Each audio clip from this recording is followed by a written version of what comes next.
तो नमस्कार साथियों, आप देख रहे हैं एसआर अशोकनगर और मैं आपका जितेंद्र भदौरिया।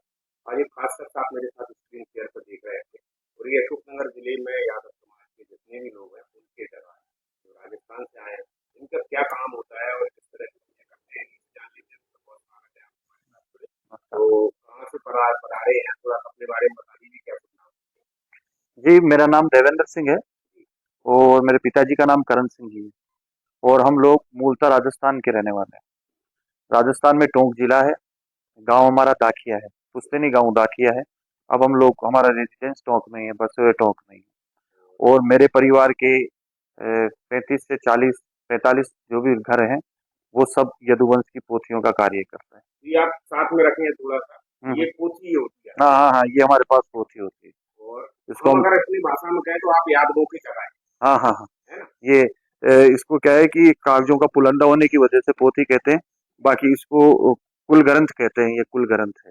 कुल ग्रंथ हाँ हाँ, क्योंकि इसमें कुल लिखा जाता है, पीढ़ी दर पीढ़ी इसमें चलिए इसके बारे में भी आप जानते रहेंगे। जी मगर पहला जो सवाल मेरा आपसे यही है कि यादवों के तो बहुत सारे कुल और गोत्र अलग अलग तरह के होते हैं जी और उनको लेकर कई सारी भ्रांतियां भी हैं। जी तो चूंकि आप कुछ समय से लगभग लंबा काम कर रहे हैं, तो अगर ये पोथी आपके पास है और आपके पूर्वज लंबे समय से काम करते रहे, जी। तो लिखित रिकॉर्ड कितने वर्ष पुराना हमारे पास लिखित रिकॉर्ड जो है तो अभी जो इस पोथी में है मेरे पास में कुल ग्रंथ में जो लिखा है, ये 1500 साल का लेखन मेरे पास है? इसमें। हाँ हाँ, मतलब ये तो 505 से, हाँ अभी सम्मत 2083 चल रही है। और 505 से 2083 तक का ट्रू कट पीढ़ी दर पीढ़ी का रिकॉर्ड ये मतलब है। कह लीजिए सन 500 से, मतलब ये तो हम जो कहें तो मुगलों के और आने के 500 वर्ष पहले से भी की बात हाँ हाँ हाँ, मुगलों से भी करीबन 700 साल पहले से। है। तो ये तो हो गया लिखित में। जी मगर इसके बाद अगर आप देखेंगे तो भगवान कृष्ण के ही सबसे सफल वो है। हाँ, यदुवंश जो तो है वहां तक फिर इनको आप कैसे देख पाते हैं, वो भगवान कृष्ण तक सारे के सारे जो है वो कैसे वो यूं है कि कुछ जैसे हमें मुख्य जबानी याद है।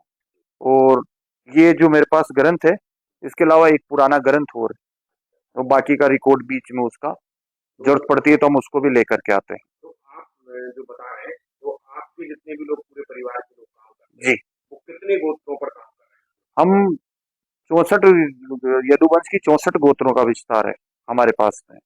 और 64 गोत्रों से फिर उपगोत्र निकली। हैं, वो कितने हैं? जैसे पिता की जो गोत्र थी, और फिर पिता के अगर जैसे 6 लड़के होते हैं तो उनके नाम से गोत्रों का नाम विस्तार हुआ। अच्छा, कुछ कुछ जगह है। हाँ हाँ, कुछ कुछ जगह ऐसे हुआ है, जैसे कहीं किसी गोत्र से 6 गोत्र निकली है, किसी गोत्र से 3 गोत्र निकली है, किसी गोत्र से 2 गोत्र अच्छा, निकली है। मूलतः वही रहते हैं पर उपगोत्र बना उपगोत्र बन गया। अब अपन अगर उपगोत्र को देखें तो करीबन 200 सवा 200 के आसपास। मतलब टोटल अभी तक। हाँ, टोटल गोते हैं जो 200 सवा 200 तो थे। अभी जैसे भगवान कृष्ण के भी कई सारे संतानें थे, है ना, हम्म। उनके अलग अलग तरह। तो अगर आप जिन लोगों के लिए काम करते हैं, जी, वो भगवान कृष्ण के किस वंशज से या पुत्र से या प्रपुत्र के साथ में आप रिलेटेड? ये जो वंश निकला हुआ है श्री कृष्ण भगवान का, इसको नंदवंश कहा जाता है।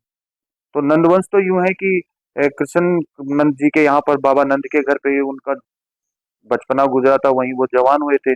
और अपनी जो अपना नाम था उन्होंने बाबा नंद के साथ ही जोड़ा।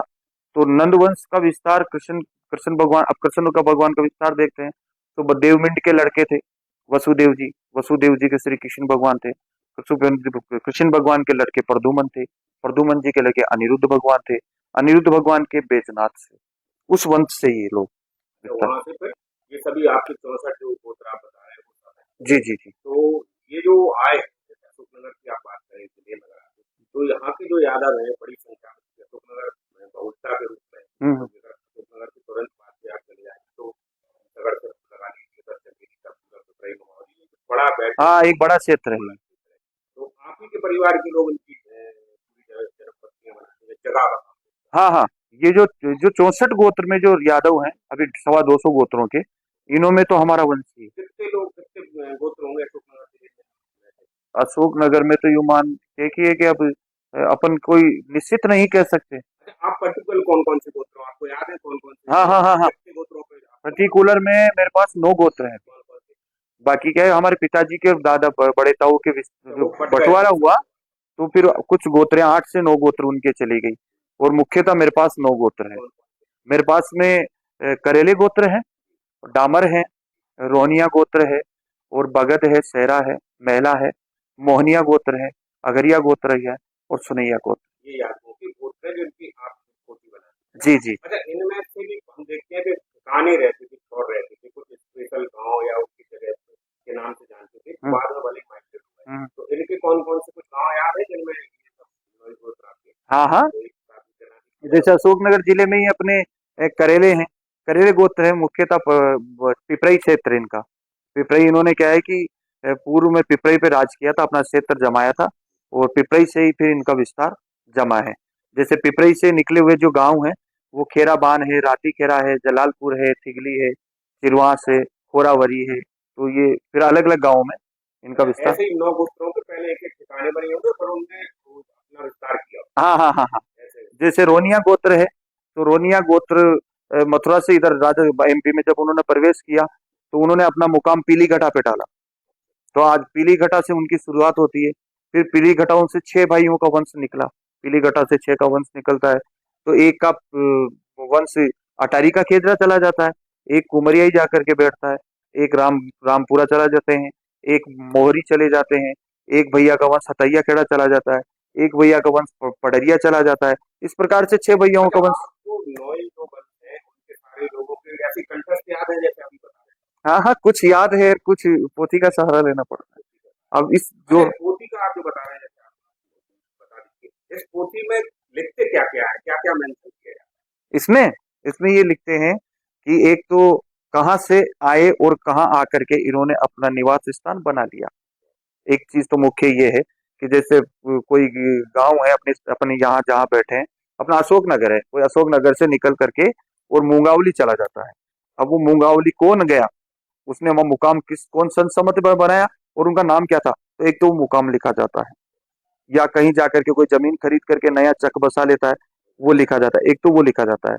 दूसरा इसमें लिखा जाता है वंश, कि बच्चा हुआ तो बेटे का नाम, फिर बेटे की शादी कहाँ हुई, फिर बेटे का क्या नाम हुआ, और बच्ची हुई तो बच्ची का नाम, बच्ची की शादी कहाँ पर हुई, उसको कौन गांव में ब्याह गया। एक ये लिखा जाता है वंश। फिर उपलब्धियां लिखी जाती है, कि जैसे कि किसी ने पद ग्रहण किया, कोई विधायक का विस्तार होता है तो विधायक बनते हैं, तो विधायक का पद है, कोई जिला अध्यक्ष बनते हैं, कोई जनपद अध्यक्ष बनते हैं, कोई सरपंच बनते हैं, या जैसे कोई सर्विस में जाते हैं, कोई दरोगा का पोस्ट ले लिया, किसी ने थानेदार हो गए, कोई तहसीलदार हो गए, किसी ने टीचर की पोस्ट ले ली। तो वो जीवन की उपलब्धियां, वंश जीवन की उपलब्धियां, और एक जगह से दूसरी जगह जाकर के रेजिडेंस बनाना। अच्छा, अभी मान लीजिए कोई एक व्यक्ति किसी एक गांव में रह रहा है, कोई हम्म। अगर वो ये जानना चाहे कि 200 साल पहले, 500 साल पहले या 1000 साल पहले वो कहाँ से आए, तो वो आपकी हाँ पोथी में हाँ हाँ, बता वो सकते हमें पोथी के हिसाब से मिल जाएगा, कि वो आज के, जैसे मान 2083 चल रही है, समझ 2083।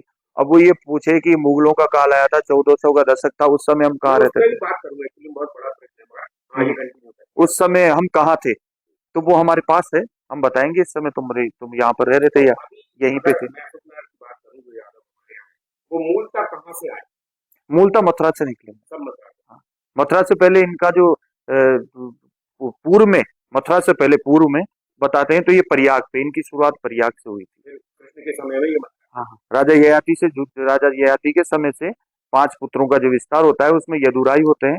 यदुराई को मुख्यतः प्रयाग का राज मिला था, फिर प्रयाग से निकल करके मथुरा, और मथुरा से फिर इनका विस्तार। ये जो मतलब गोत्र जो 64 है वो सब मथुरा से माइग्रेट होते हैं हाँ हाँ हाँ, पूरे देश भर में। बिल्कुल बिल्कुल बिल्कुल। तो हाँ, एक वो जो बड़ी बात मैं ये कर रहा था कि आपके पास पूरा अगर लिखित रिकॉर्ड है जी। और उसमें ये भी लिख रहे हैं आपके कब कौन पैदा हुआ, इसमें मृत्यु का भी कोई वर्णन रहता है कि पैदा होने का? मृत्यु का तो ऐसा है कि अगर कोई लिखवाना चाहे कि साहब हमने ये काज वैसे किया, बाकी, सामान्यता नहीं है। हाँ बाकी मगर ये। मैं इसमें ये भी जानना चाह रहा था कि जब मुगल इस देश में आए जी। है ना, 1200 से लेके जो है 1700 800 साल, तो उस समय क्या आपकी पोथियों में ये मेंशन है कि किसी के परिवार के लोगों ने इस्लाम स्वीकार कर लिया हो या वो से याद किया था तो मुसलमान बन गए, उसका उल्लेख इसमें है क्या? नहीं, ऐसा फिलहाल विस्तार, कोई ऐसा विस्तार नहीं मिलता ये है। उल्लेख उसमें नहीं नहीं मिलता मिलता है, जगह जगह परिवर्तन का मिलता है। जगह हाँ, परिवर्तन जैसे युद्ध की बातें मिलती है, जगह परिवर्तन मिल अच्छा, जैसे जाता है। पुराने समय में इसमें बहुत सारे राजे रजवाड़े भी रहे होंगे, हाँ हाँ हाँ। तो उन्होंने जो युद्ध किया हैं उनकी जानकारी होती है। हाँ उनकी जानकारी। तो कैसे है जैसे इसमें लोग ने मुसलमानों से या मुगलों से इस्लाम में जो आक्रमण कारियों से लड़ाई लड़ी होते हैं। हाँ हाँ है, जैसे अभी पिपरई है, पिपरई करेले गोत्र की है। अब वहां पर अगर पिपरी का अपन ब्यौरा देखते हैं तो पिपरई के अंदर जो पहले मुसलमानों की और की चौधराट बताते हैं कि पहले वहाँ मुसलमानों की चौधराट थी, पर फिर मुसलमानों की चौधराट के ऊपर ही करेले गोत्र के यादव जो थे उन्होंने वहां पर उन पर आक्रमण किया और वो चौधराट छुड़ाई। और मतलब चौधराट चौधरी की पदवी जो थी, वो आसपास की जो जागीरी थी वो उन्होंने उसको छुड़ाई और अपना राज्य वहां पर स्थापित किया। वो 8 भैया थे, फिर 8 भैयाओं ने ही उनका जो आसपास क्षेत्र दाबा उन्होंने, उसमें राती खेड़ा है, खेरा बान है, ये जो गांव बसे हुए हैं ये सब पिपरी से निकले हुए हैं। तो उसमें खुद वहाँ बताते हैं कि वहां पर पहले मुसलमान थे, फिर मुसलमानों से उन्होंने युद्ध किया। और जैसे पूर्व में भी ये रहे हैं, जहाँ नान कच्छावा से निकल करके आए हैं, तो वहां भी युद्ध का ही ब्यौरा चलता है। नहीं ये actually ये समझना चाह रहा था कि जब इतना सारा मारकाट हुआ हुए और जो लोग लड़ाते थे उसके साथ तो बहुत ज्यादा दबाई जाती हैं, जी तो पोथियों में ऐसी चीज क्यों नहीं लिखी गई कि उन्होंने धर्म छोड़ दिया या दूसरे धर्म में चले गए, इसका उल्लेख किस वजह से नहीं किया हुआ? नहीं, ऐसा अगर ऐसा हुआ होता तो शायद इसमें होता, पर संभावना ये है आज तो नहीं नहीं। माइग्रेट करते चले गए हाँ होंगे। हाँ हाँ हाँ, उन्होंने क्या है कि ये जो इस इनका जो पोथियों का ब्यौरा देखते हैं तो इसमें एक जगह से दूसरी जगह चेंज करना, वो गांव ज्यादा को छोड़ देना और दूसरा गांव बसा लेना। पर उसके कारण नहीं लिखे कि क्यों गए। हाँ, जंगलों से जंगलों में चले जाना।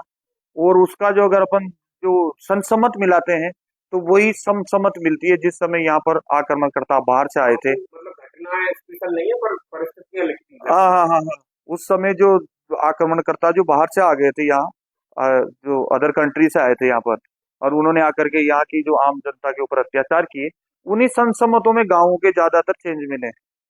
एक जगह से दूसरी जगह जाना सबसे ज्यादा मतलब उस समय उसी समय है, उसी समय है।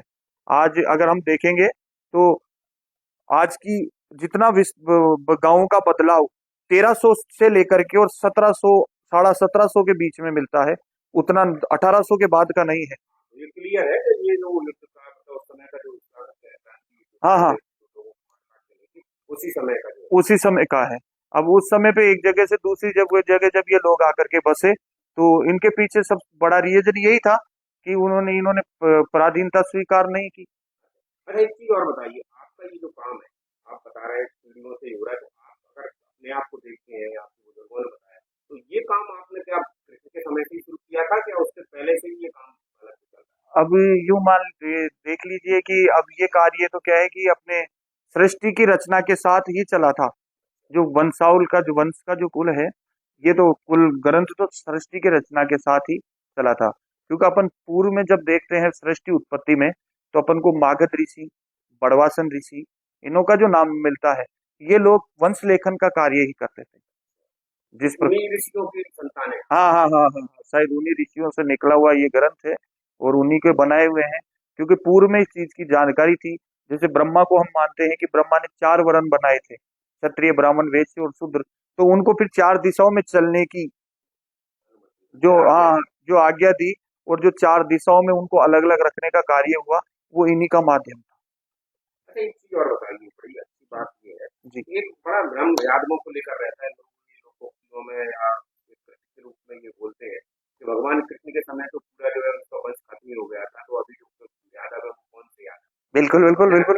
ये हाँ समय हाँ। बदलता, मगर अगर आपकी पोथियों के हिसाब से देखें तो आप तो कह रहे हैं कि 64 गोत्र उन्हीं के समय से है, जी तो जी। ये क्लियर माना जाए कि गोत्र और वंश वही है जो कृष्ण भगवान ने छोड़ा है। अब देखिए कि ये सवाल कई जगह पूछा जाता है, क्योंकि फिर आम नई न्यू जनरेशन में ये आम सवाल हो गया है एक। पर इसमें एक विस्तार मिलता है, आप अपन हम उस पर गौर करें कि भाटी, यदु और जदु, 3 वंशों की उत्पत्तियां बनती है। तो भाटी वंश आज राजपूत वंश कहलाता है जो यहाँ पर मौजूद है, और जादव वंश भी है, और यदुवंश। अब ऐसे बताते हैं कि यदुवंश की समाप्ति कृष्ण के समय में गोंदले की तलवारों से कट के हो गई थी, ऐसा कहते हैं। 56 कोट यादव की उत्पत्ति वहीं पे समाप्त हुई थी। फैमिली की तो नहीं बताई गई है। उस समय थे उन्हीं की बता रहे हैं, उस जगह थे। उनके उनके जो पीछे उनकी फैमिली थी, जो उनकी उनकी जो परिवार था, संतानें थी, बच्चे थे। उनके संतानें थे, बच्चे थे, या जो गर्भ से थी वो, तो अब 56 कोट यादवों में से अगर 56 64 गोत्र ही निकलती है, तो शायद वो 64 वही हैं जो गर्भ से में थे या छोटे थे। हाँ, वो और जो पूरे संघार से बचे थे वो उनके बस नाम बस बस बस इसीलिए, नहीं तो 56 ही तो नहीं थे। कृष्ण जी के समय में 56 यादव ही तो नहीं थे, केवल 65 ही तोड़े थे वो, जो उस वहां से निकले हैं। पर उनका जो पीछे वंश रहा है, उस वंश की उत्पत्ति के साथ ये धरती वापस। अच्छा, एक चीज और बताइए कि आप लगभग 15 का तो लिखित जो है रिकॉर्ड बता रहे जी। हैं, मगर अगर एग्जैक्ट आप सुनते रहे अपने पीढ़ियों से जानते रहे, हम्म। तो कृष्ण तक पहुंचते पहुंचते लगभग कितने साल देखते हैं आप? कृष्ण भगवान तक अगर हम देखते हैं तो समथिंग 5555 साल, 57 साल, एग्जैक्टली। महाभारत को, महाभारत को। तो ये कड़ी से कड़ी अगर आप मिलाते जाएंगे तो 15 तक की लिखित में, हाँ हाँ और उसके बाद सीधे प्रगम तक पहुंचने की जो है वंशावली आपके पास रही होगी, उस समय रही होगी अपने तो, हाँ हाँ हाँ हाँ हाँ। है ना? अच्छा, एक चीज और बता दी, इस समय का जो आज का दौर है, आधुनिकता का दौर है, आज से 50 100 वर्ष पहले भी चलता जी। था, अब जगहों के लिए भी ये थोड़ा सा चुनौतीपूर्ण लगता होगा। हम्म। तो कोई परेशानी इसमें है, क्योंकि पहले तो बड़े भाव के साथ में लोग बड़े सम्मान के साथ में ये सब चीजों को स्वीकार भी करते थे और रखते भी थे, तो अभी कुछ अंतर आ रहा है। नहीं नहीं, ऐसा कुछ भी नहीं है। आज भी, आज भी वो मान लीजिए कि यदुवंश में अच्छी अच्छी पोस्टों पे, अच्छी अच्छी पदवियों पे लोग हैं। जैसे अपने अशोकनगर जिले में देखें तो अपने अमरोद से पहले भी पूर्व में भी देशराज सिंह जी राव साहब विधायक रहे हैं, और अभी भी मंत्री हैं, विजेंद्र सिंह जी भी हैं। अपने रातीखेड़ा से देखें तो पप्पू भान जी भी नेता पक्ष से हैं। पर ये ऐसा, इनका भाव ऐसा नहीं है कि ये पुरानी चीज हो गई या उनकी आज जो अरे उनके, ये सपोर्ट करते हैं। बिल्कुल बिल्कुल सब सपोर्ट में है। अच्छा, एक चीज और बताइए, आपने 9 गोत्र कर दिए, बाकी और जैसे और गाँव आपने बताए तो उसको आपके परिवार के लोग आए, हाँ हाँ, वो जिस और जो गोत्र है ना, वो हमारे परिवार में बटी हुई है। हम, मतलब 64 गोत्र जो है आपके पूरे परिवार में बढ़ गए, हाँ हाँ हाँ, तो वो, आपके मतलब आपकी पीढ़ी में आप आपके परिवार में 9 गोत्र हैं। हाँ हाँ, मेरे हिस्से में जो है वो केवल 9 ही गोत्र है। तो आप कब से कर रहे हैं? मैं ये कार्य करीबन 20 साल से कर रहा हूँ। सन उसके पहले हाँ आपके, हाँ, 2004 2005 से मैंने इस कार्य की अच्छा, शुरुआत की इसमें थी। हमने सुनी है, मैंने पहले दो जगह देखी, हमारे दो जगह आए थे, आपकी जो भाषा है उसमें और जो देवनागरी लिपि है जिसे लिखा है उसमें भी अंतर है, हाँ हाँ हाँ, अंतर तो है, अंतर वो मूलतः कौन सी भाषा है? है। ये जो हम लिखते हैं इसमें पोथियों में, ये इसको 4 भाषाएं बनाई है प्रभु ने। ब्रह्मा ने सृष्टि बनाई, 52 कोट पृथ्वी थी, उसमें 4 खान, 4 वाण, 4 वाणी, 4 वाणी, 4 वेद, 6 शास्त्र, 18 पुराण, 7 वार, 27 नक्षत्र, 15 तिथि, 9 व्याकरण, और 4 युग, 4 वर्ण, वैसे 4 भाषाएं बनाई हुई है। उसमें से कुछ लोग इसको देवलिपि कहते हैं, और ऐसे आम में इसको पोथियों की भाषा कही जाती ये और कहीं उपयोग नहीं है। ये भाषा शायद यूं है कि इसको एक अलग अ, अलग भाषा इसलिए बनाया गया है, कि इसको दूसरी जगह यूज इसलिए नहीं लिया गया है कि हर आदमी इसका उपयोग ना। वाचन नहीं कर सके और लेखन नहीं कर सके, और यदु यादव रहे और अदर कास्ट रहे। अच्छा, जगह भी कैसे है, राजस्थान से बहुत सारी समाजों की जगह है, जी तो सबकी भाषा यही है कि उनमें भी अलग अलग जगहों की भाषा तो लगभग एक होती है। जी, मैं इस विषय में कह नहीं पाऊंगा, क्योंकि मैंने केवल मेरी और मेरे परिवार का कुल पुराण तो देखा ये है। जैसे आपको समझ में आती है तो आपको फिर अपने बच्चों को और दूसरी पीढ़ी को भी हाँ हाँ, ये समझाना पड़ेगा। समझाना पड़ता है, इसमें शब्दों का अंतर होता है। तब मैं आपको बता रहा था कि राउत साहब एक ऐसा कार्य है कि इसको क्या है कि सीखना पड़ता है। साथ में पूर्वजों जो पूर्व में काम कर चुके लोग हैं, उनके साथ रहना पड़ता है, उनकी बातों पे ध्यान देना पड़ता है। कैसे पूजा पाठ होती है, कैसे आशीर्वाद दिया जाता है, और कैसे इसका वाचन किया जाता है, किस प्रकार से इसका लेखन किया जाता है, इसमें कौन कौन से शब्द हैं जो आम, जो अपनी हिंदी शब्दों से थोड़े डिफिकल्ट हैं, जो अलग हैं, उन शब्दों का को पहले से जाना जाता है। ये कार्य है। बढ़िया, बहुत बहुत धन्यवाद आपको कि आप हमारे साथ जुड़े और इतनी महत्वपूर्ण जानकारी ऐतिहासिक हिसाब से ये दरअसल पोथी को और जगहों को हम इस वजह से जो है इतना सम्मान और महत्व देते हैं, क्योंकि ये पूरी हमारी जो वंश है, परंपराएं हैं, पीढ़ियां हैं, उसमें बहुत सारी